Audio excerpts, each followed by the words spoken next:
Ya, Assalamualaikum warahmatullahi wabarakatuh. Perkenalkan, nama saya Rizullah Muhammad Randisi, mahasiswa Universitas Songo, Fakultas Syariah dan Hukum, jurusan Ekonomi Syariah. Ini membawakan materi untuk memenuhi tugas-tugas kuliah, yaitu mengenai hak merek.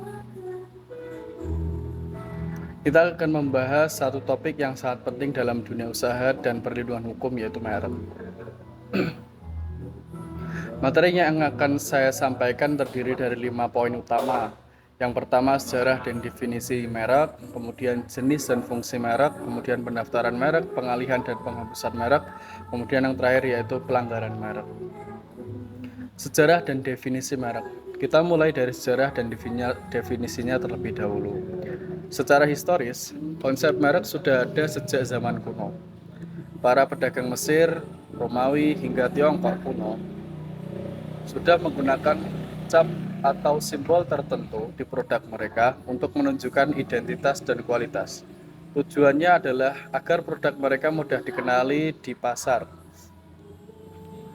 Di Indonesia sendiri, perlindungan merek pertama kali diperkenalkan melalui peraturan Belanda, yaitu Reglement Industriële Eigendom pada tahun 1912.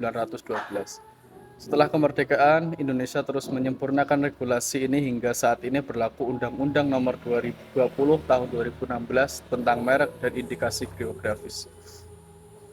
Lalu apa sebenarnya pengertian merek? Menurut pasal 1 ayat 1 Undang-Undang Nomor 20 Tahun 2016, merek adalah tanda yang dapat ditampilkan secara grafis berupa gambar, logo, nama, kata, huruf, angka, susunan, warna atau kombinasi dari unsur tersebut untuk membedakan barang dan jasa yang diproduksi oleh seseorang atau badan hukum dalam kegiatan perdagangan.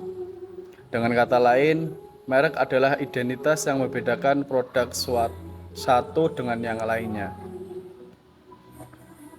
Kemudian yang kedua, jenis dan fungsi merek.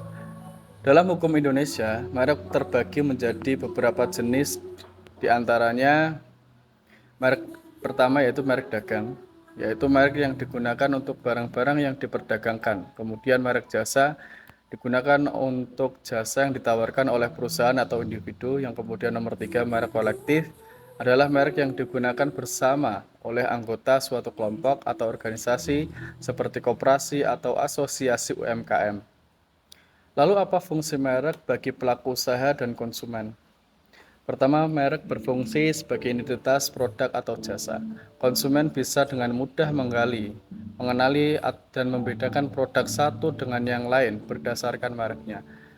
Kedua, merek mencerminkan reputasi dan kualitas. Konsumen biasanya lebih percaya pada merek yang sudah terkenal dan memiliki citra positif.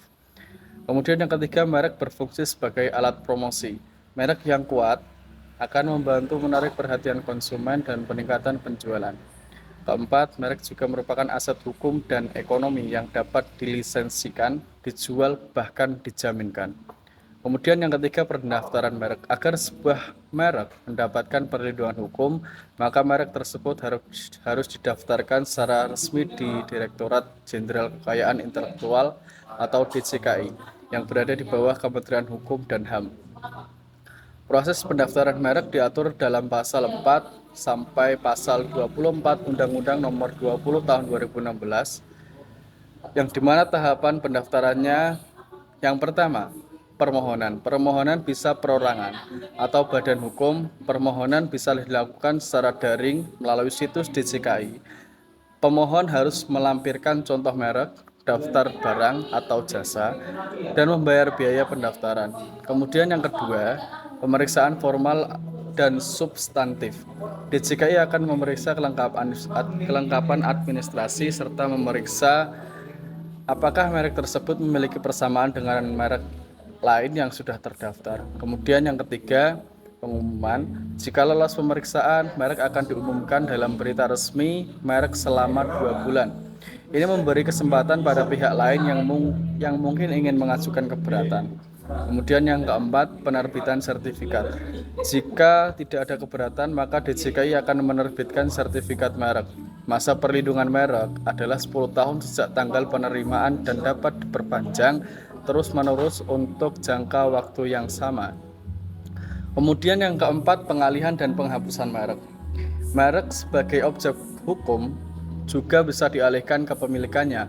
Pengalihan ini bisa terjadi karena yang pertama pewarisan, kemudian wasiat, hibah, perjanjian seperti jual beli atau merger sebagai bagian dari aset perusahaan.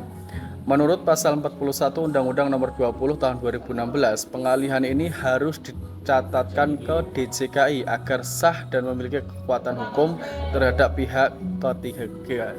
Sedangkan penghapusan merek bisa terjadi karena beberapa alasan, antara lain yang pertama atas permintaan pemilik, kemudian merek tidak digunakan selama 3 tahun berturut-turut, kemudian karena melanggar peraturan perundang-undangan, kemudian berdasarkan putusan pengadilan.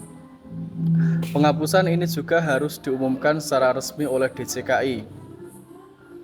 Kemudian yang terakhir, pelanggaran merek. Bagian ini sangat penting terutama bagi pemilik merek. Pelanggaran merek terjadi jika seseorang menggunakan merek yang sama atau serupa pada pokoknya dengan merek terdaftar milik orang lain tanpa izin dan pada jenis barang atau jasa yang sejenis. Contohnya menggunakan merek terkenal seperti Indomie atau Adidas pada produk tiruan. Ini merupakan pelanggaran hukum.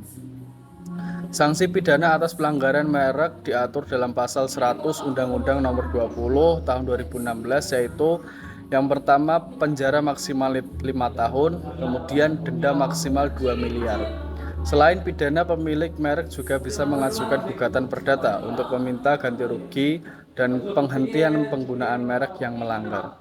Oleh karena itu, sangat penting bagi pelaku usaha untuk memastikan mereknya tidak melanggar hak pihak lain dan mendaftarkan merek sendiri sebelum digunakan secara komersial.